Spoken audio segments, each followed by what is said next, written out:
नमस्कार, सात संदेश से मैं अनिल कौशिक। न्यूज अपडेट 7 बजे कार्यक्रम भादरा आसपास में आप सभी दोस्तों का स्वागत है। दोस्तों, कार्यक्रम की शुरुआत हमेशा की तरह मुख्य खबर से ही करते हैं। दोस्तों, आज भी हम बात करने वाले हैं भादरा आसपास क्षेत्र की ही और देश प्रदेश की भी खबरों की मुख्य अपडेट आपको जरूर इस कार्यक्रम में बताते हैं। और आज क्या विशेष दिवस है दोस्तों, 12 जुलाई को, तो इसके बारे में भी आपको विस्तार से बताएंगे। मंडियों के भाव, मौसम के मिजाज की भी जानकारी देंगे। दोस्तों, शुरुआत करते हैं भादरा क्षेत्र की प्रमुख खबरों से। तो दोस्तों, सबसे पहले मैं आपको बताऊं तो भादरा के उत्तरादावास गांव की गौशाला में श्री श्याम मंदिर की नींव रखी गई है। दोस्तों, कला देवी द्वारा अपने पति स्वर्गीय त्रिलोक चंद जांगीड़ की स्मृति में ये मंदिर बनाया जा रहा है। और दोस्तों, पूजा अर्चना के साथ नींव इसकी रखी गई है। पंडित गजानन शर्मा द्वारा मंत्रोच्चारण के साथ विशेष पूजा इस अवसर पर की गई और ये नींव रखी गई। उस समय दोस्तों, जो गो भक्त क्षेत्र के मौजूद थे, उनमें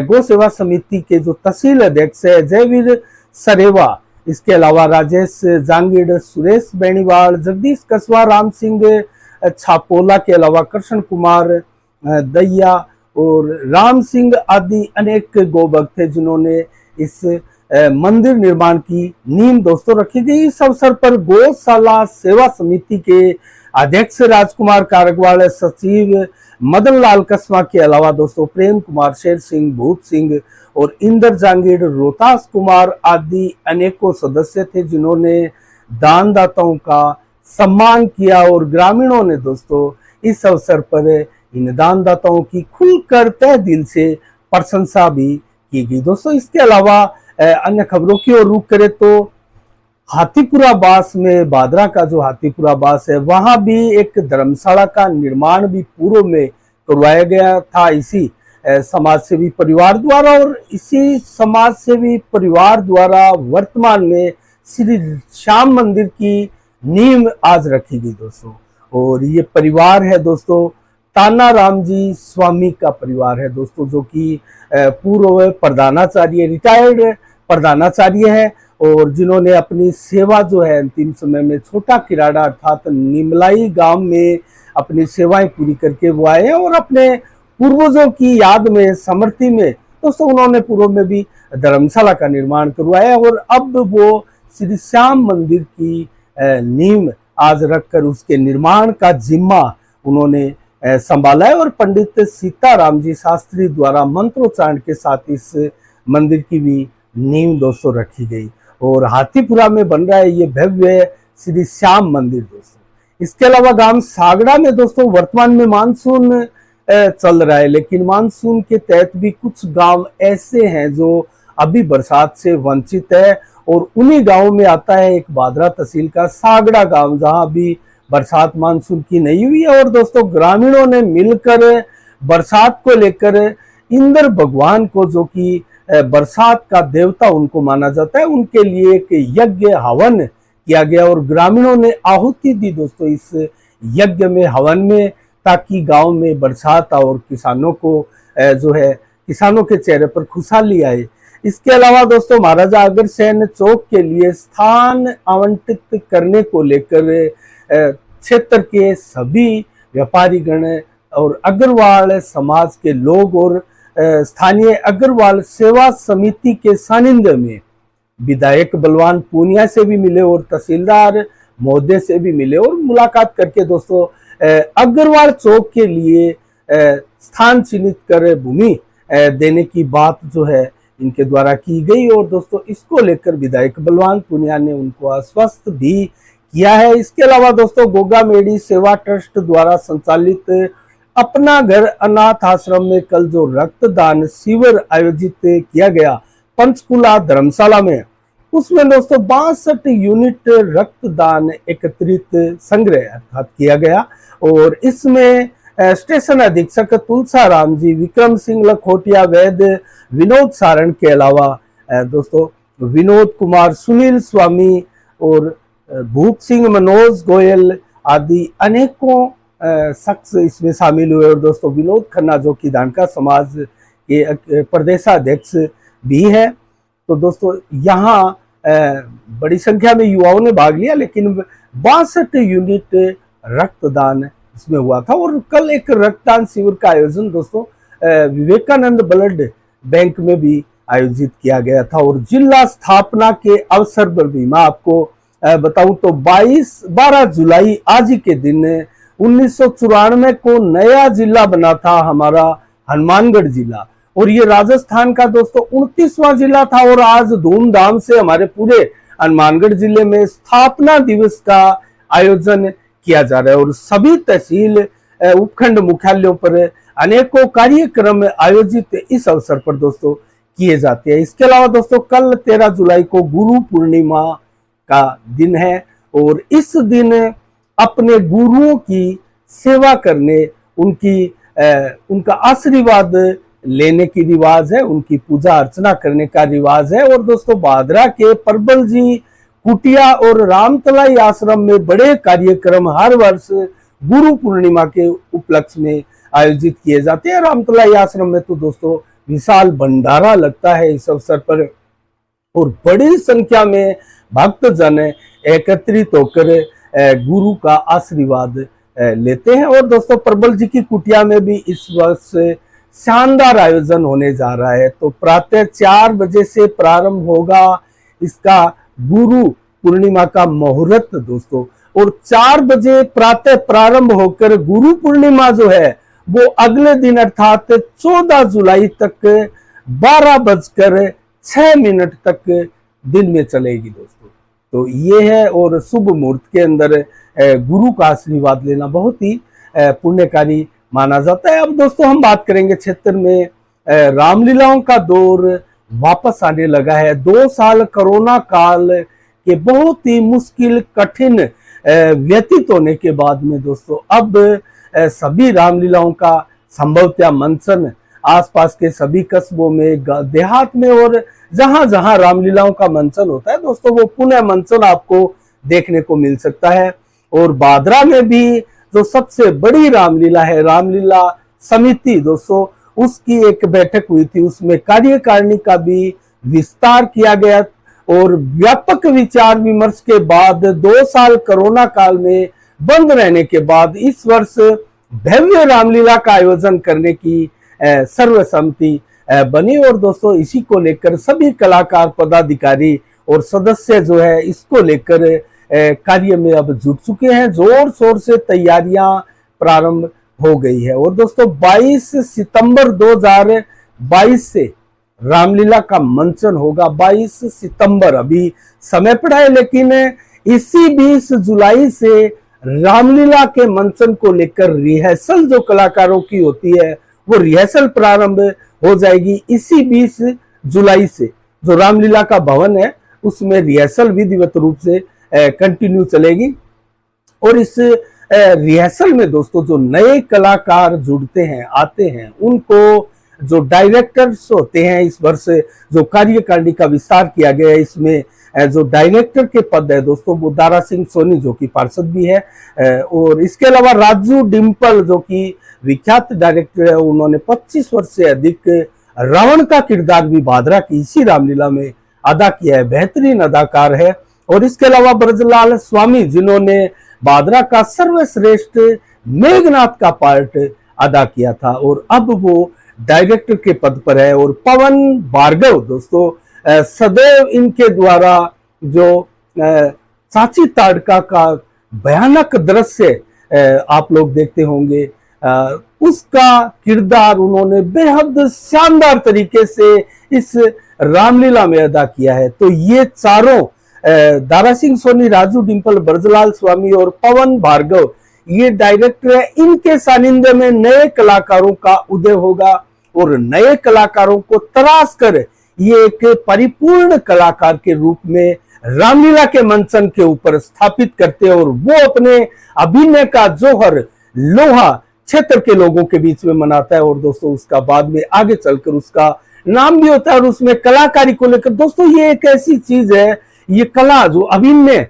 है दोस्तों, इसमें इतना जबरदस्त कॉन्फिडेंस उस शख्स में आता है जो रामलीला की रिहर्सल करके इस प्रकार के रंगमंच के मंचों के ऊपर अपनी कला का प्रदर्शन करते हैं। और इसके साथ जो कॉन्फिडेंस आता है दोस्तों वो पूरे जीवन भर वो कॉन्फिडेंस उस कलाकार को अनेकों सफलताओं के साथ आगे बढ़ाने में मददगार साबित होता है। दोस्तों, हम भी रामलीला के कलाकार रहे हैं रंगमंच के, और मैंने भी हाथीपुरा स्थित रामलीला में दोस्तों 12 वर्ष तक भगवान श्री राम का पार्ट खेला था। तो दोस्तों, इसी के साथ अब जो कार्यकारिणी की मैं बात करूं, सबसे बड़ी ये रामलीला है, इसका मंचन हो रहा है। तो मांगीलाल गोयल जो कि पार्षद भी है दोस्तों, वो पिछले 4 वर्षों से इस रामलीला के अध्यक्ष है, और जो 2 साल रामलीला बंद भी रही, और इस वर्ष जो धूमधाम से शुरू हो रही है वो उन्हीं के नेतृत्व में सर्वसम्मति में के साथ दोस्तों सभी कलाकारों, सदस्यों, पदाधिकारियों ने और रामलीला प्रेमी, धर्म प्रेमी जनों ने जो है मांगीलाल गोयल को ही बागडोर सौंप दी है इस वर्ष भी रामलीला की। तो उनके सानिध्य में दोस्तों जो कार्यकारिणी घोषित की गई, उसमें संरक्षक के तौर पर सभी लोगों ने दयानंद खोखेवाला को, जो कि गौशाला के निरंतर वर्षों से अध्यक्ष सुनते आ रहे हैं, और देवानंद सराफ, इन दोनों को संरक्षक नियुक्त किया, और संयोजक के पद पर अनिल चचाण को नियुक्त किया गया है। इसके अलावा सचिव हरिप्रकाश शर्मा, जो कि पार्षद है वार्ड नंबर 7 से, हाथीपुरा से, और उपाध्यक्ष के पद पर शिव भगवान बड़वेवाला को, और अशोक हंसीवाला को, और वेद महिपाल को नियुक्त किया गया है। दोस्तों, ये 3 उपाध्यक्ष होंगे। इसके अलावा सह सचिव जयवीर सरेवा और सुशील लंबोरिया को इसमें नियुक्त किया गया, और कोषाध्यक्ष के पद के ऊपर विशाल गोयल, सुमित सराफ के साथ राजकुमार भी इसमें शामिल है। ये कोषाध्यक्ष का रामलीला का वो भार संभालेंगे, और मीडिया प्रभारी के तौर पर अमन नोखवाल, अनिल कौशिक, और डायरेक्टर के तौर पर हमने आपको बताया दारा सिंह, राजू डिम्पल और ब्रजलाल स्वामी, पवन भार्गव। ये 4 धुरंधर कलाकार भी रहे हैं, और चारों अब रामलीला के डायरेक्टर की पदवी में है। तो दोस्तों, जैसे जैसे कलाकार पुराना होता है और कलाओं की फन में जो माहिर होता है, उसके बाद में वो बुजुर्ग होते हुए, रिटायर होते होते दोस्तों इतना अनुभव बटोर लेता है कि उसको फिर डायरेक्टर की पदवी पर नवाजा जाता है, और वो पूरे रामलीला के कलाकारों को तराशते हुए शानदार मंचन में अपनी बेहद महत्वपूर्ण और अहम भूमिकाओं का जो है निवारण करते हैं। तो इसी प्रकार दोस्तों हमने आपको रामलीला का पूरा, क्योंकि 2 साल से रामलीला बंद थी दोस्तों, अब रामलीला का मंचन, अच्छा, हर रविवार को जब रामलीला का मंचन होगा 22 सितंबर को, तब तक हर रविवार को रामलीला समिति की रामलीला भवन में बैठक होगी, और तैयारियों की समीक्षा की जाएगी, और तैयारियों को लेकर अलग अलग टीम बनाकर सदस्यों को जो है वो जिम्मेवारियां सौंपी जाएगी। और दोस्तों, रामलीला की तरफ से भव्य दशहरा का भी महोत्सव होता है, जो कि हमारे बादरा विधानसभा का ही नहीं दोस्तों, चूरू और हनुमानगढ़ जिले का ही नहीं, पूरे बीकानेर संभाग का सबसे बड़ा आयोजन होता है दोस्तों दशहरा महोत्सव, और हजारों की भीड़ उमड़ती है खेल स्टेडियम में, और इस बार भी वो दशहरा कार्यक्रम आयोजित किया जाएगा। इसकी भी रूपरेखा रामलीला समिति की तरफ से बनाई जा रही है, और उसको लेकर व्यापक रूपरेखा का अभी भी बनाया जाना बाकी है, शेष है। और दोस्तों, कलाकार और पदाधिकारी जो है इसको लेकर लगे हैं। तो ये था दोस्तों बादरा क्षेत्र की इस सबसे बड़ी रामलीला का दोबारा शुरू होने के लिए पूरा का पूरा कार्यक्रम हमने आपको बताया।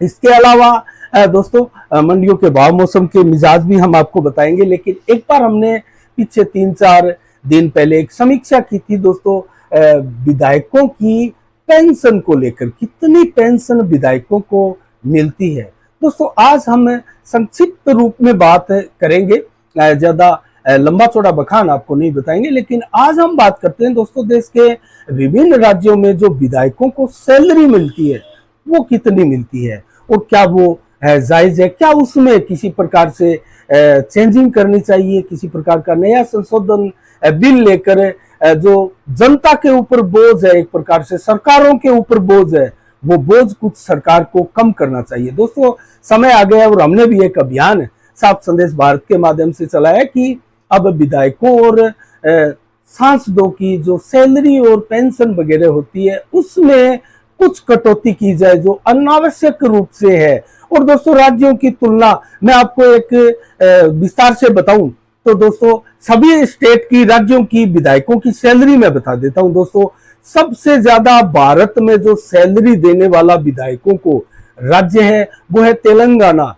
2.5 लाख रुपया मंथली महीना एक विधायक को दोस्तों तेलंगाना में मिलता है। और सबसे ये ज्यादा है, सबसे कम सैलरी मिलती है त्रिपुरा के विधायकों को, मात्र 34,000। तो ये डिफरेंस क्यों है भारत में दोस्तों, इसको सोचने वाली बात है। कहाँ 2.5 लाख रुपया महीना और कहाँ इन छोटे स्टेट के विधायकों को मात्र 34,000 रुपया।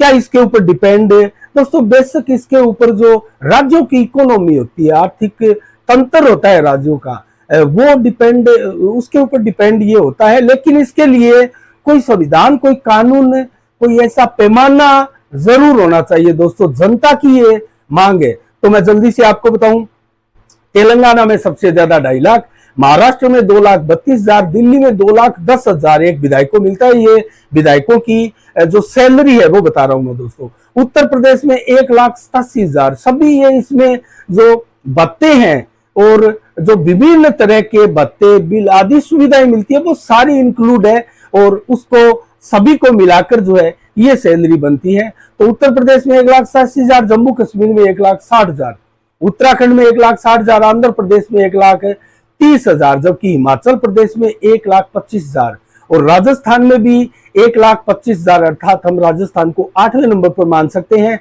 और गोवा 1,17,000, हरियाणा में 1,15,000 और पंजाब में 1,41,000, बिहार में 1,14,000, पश्चिम बंगाल में 1,13,000 और झारखंड में 1,11,000, मध्य प्रदेश में 1,10,000 और छत्तीसगढ़ में 1,10,000, तमिलनाडु में 1,05,000 और कर्नाटक में मात्र 98,000 सैलरी मिलती है विधायकों को। और दोस्तों सिक्किम में 85,500, केरल में 70,000, गुजरात में मात्र 65,000। दोस्तों गुजरात इतना धनी स्टेट होने के बावजूद, इतना प्रोग्रेसिव स्टेट होने के बावजूद विधायकों को मात्र 65,000 सैलरी मिलती है। तो कहीं ना कहीं ये एग्जाम्पल एक बहुत काम आने वाला है अगर आगे कोई इसको लेकर संशोधन होते हैं इसमें।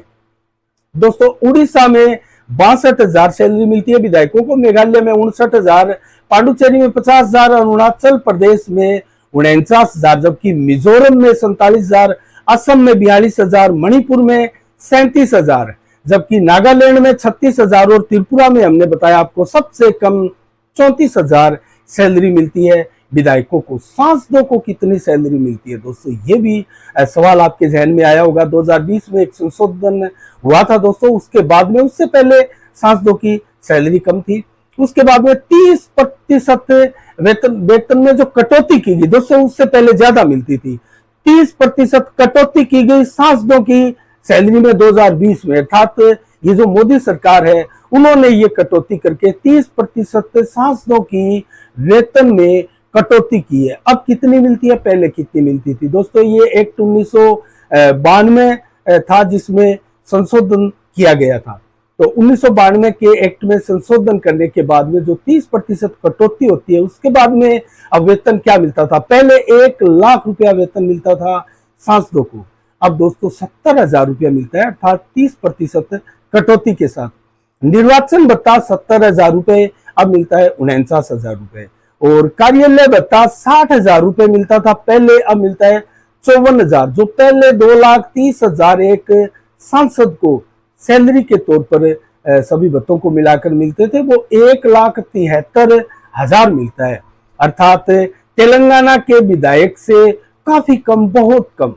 तो ये अंतर है, आप देख सकते हैं। जो सांसद मंत्री बनते हैं, कैबिनेट मंत्री, राज्य मंत्री, उनकी आंशिक बढ़ोतरी ही इसमें दर्ज है दोस्तों, और ज्यादा नहीं है। लेकिन सांसदों का पेंशन अगर मैं बताऊं तो 20,000 रुपया महीना है और 1,500 रुपए अतिरिक्त उनको महीना मिलता है।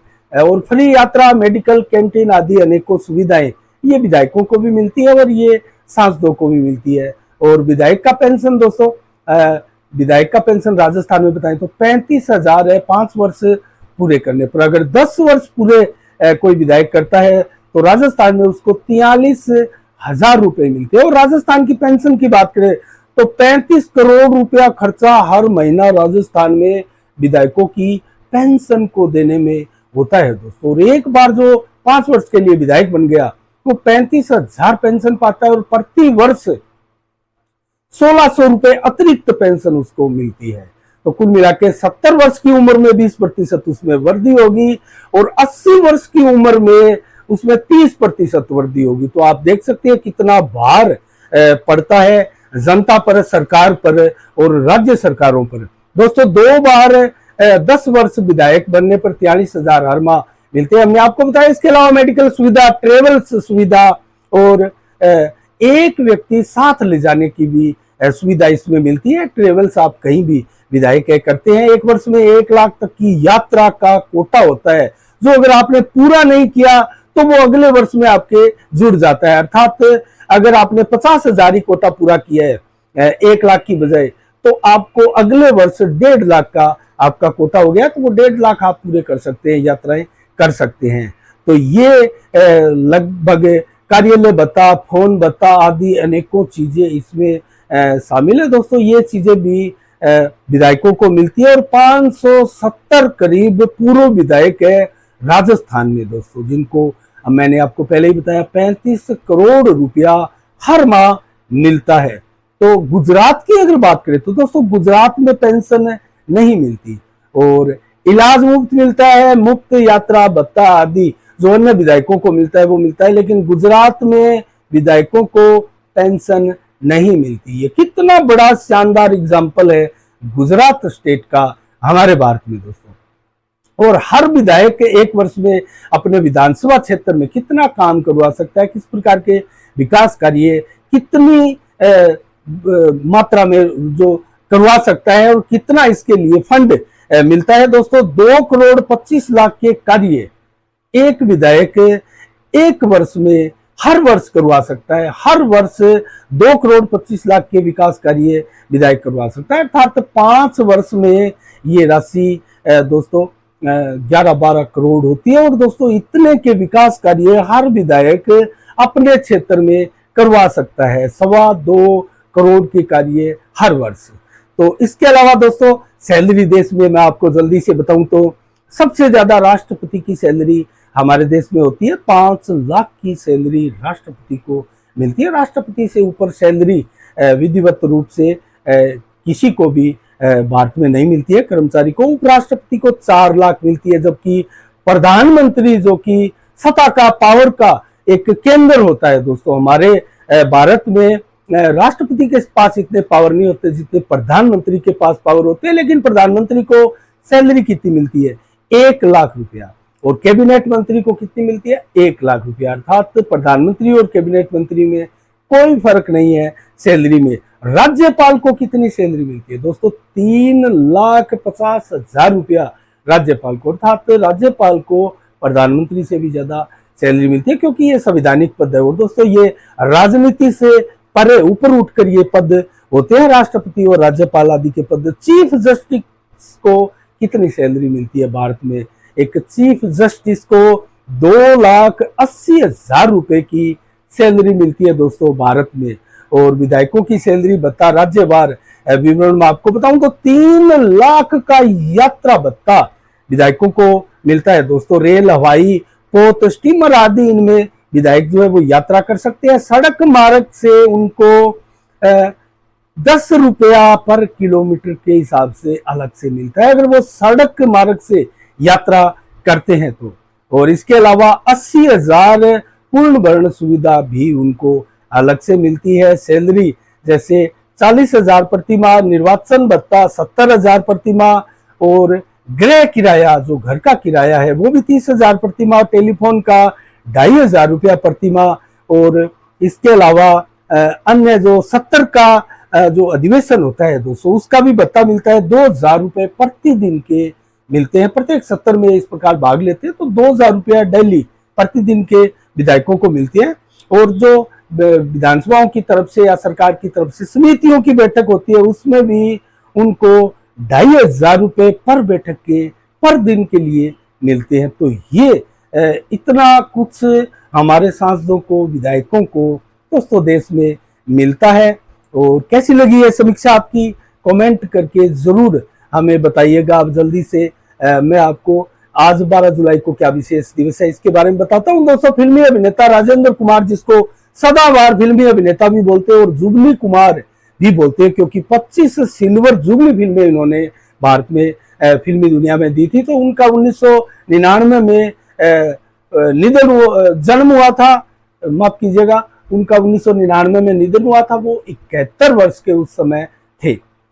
इसके अलावा प्रसिद्ध, विश्व प्रसिद्ध अपराजित पहलवान अभिनेता दारा सिंह का भी 2012 में दोस्तों निधन हुआ। और हिंदी फिल्मों के प्रसिद्ध खलनायक प्राण का भी 2013 में निधन हुआ था। और महात्मा गांधी की हत्या के बाद आरएसएस पर लगे प्रतिबंध भी दोस्तों आज के दिन 1949 में हटाए गए थे। और क्रिकेटर संजय मांजरेकर का 1965 में आज के दिन जन्म हुआ था। और मलाला दिवस आज के दिन में मनाया जाता है दोस्तों, विश्व मलाला दिवस। ये क्या था इसके बारे में आपको बताऊं तो महिला और बच्चों के अधिकारों को लेकर दोस्तों ये दिवस मनाया जाता है। और पाकिस्तान की एक महिला मलाला यूसुफजई, जिनका नाम है दोस्तों, वो उन्होंने अपना जीवन बिताया महिलाओं के, बच्चों के अधिकार को लेकर। और दोस्तों संयुक्त राष्ट्र संघ ने 2012 में उनको गोली मार दी थी, तालिबानियों ने, उनकी हत्या हो गई थी। और संयुक्त राष्ट्र के प्रयासों से इसको विश्व दिवस के रूप में मनाया जाने लगा। दोस्तों जल्दी से आपको मंडियों के भाव बता देते हैं, फिर मौसम का मिजाज बताते हैं। नोर से शुरुआत करें तो गुवार 5023, मोट के भाव 7155, चना के भाव 4610, सरसों के भाव 6550 रुपए, मूंग के भाव 5500 रुपए, तिल के भाव 3200 रुपए। जबकि रावतसर मंडी में सरसों के भाव 6370, ग्वार के भाव 4924 और गेहूं के भाव 2000 और तारामीरा के भाव 4970, चना के भाव 4450, तिल के भाव 11600 रुपए प्रति क्विंटल रहे। जबकि जौ के भाव 2600 रुपए प्रति क्विंटल रहे। रायसी नगर मंडी में जौ दोस्तों 2912 और गेहूं के भाव 1993, सरसों के भाव 6316, चना के भाव 4700 और संग्रिया मंडी में गेहूं दोस्तों 1992 बिकी है और सरसों बिका है 6424 रुपए प्रति क्विंटल। जबकि ग्वार बिका है 4721 रुपए। गोलूवाला मंडी में गेहूं दोस्तों 1983 और चना बिका है 4531, जौ के भाव 2503 रुपए और ग्वार बिका है यहाँ 4525 रुपए और सरसों बिकी है 6100 रुपए प्रति क्विंटल। सरसा मंडी में नरमा बिका है दोस्तों 9800 रुपए प्रति क्विंटल, सरसों बिकी है 6150 रुपए, ग्वार बिका है 4950 रुपए। और पीलीबंगा मंडी में सरसों 6100, ग्वार 4611, गेहूं बिकी है 2020 रुपए प्रति क्विंटल।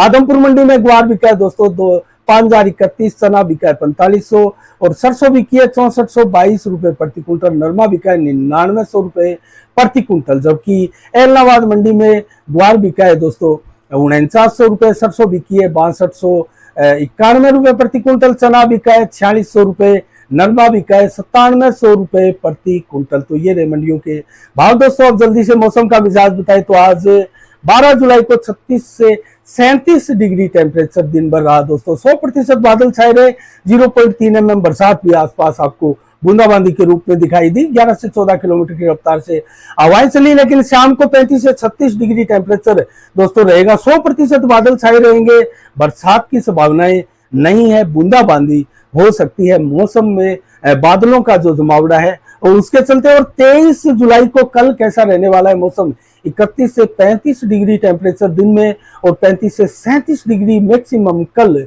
रहेगा दोपहर को और 33 से 35 रहेगा दोस्तों देर शाम को। 100% सुबह से लेकर रात्रि तक बादलों का जमावड़ा आसमान में रहेगा और कल दिन भर बरसात का मौसम है। हम आपको बताएं तो कल जो बरसात होगी वो दोस्तों 3.7 mm सुबह, 3.6 mm दोपहर को और देर शाम को भी 0.6 mm बरसात हो सकती है। और रात्रि को सबसे ज्यादा हैवी बरसात 6.9 mm भी हो सकती है, जिसकी संभावनाएं व्यक्त की गई है मौसम विभाग द्वारा।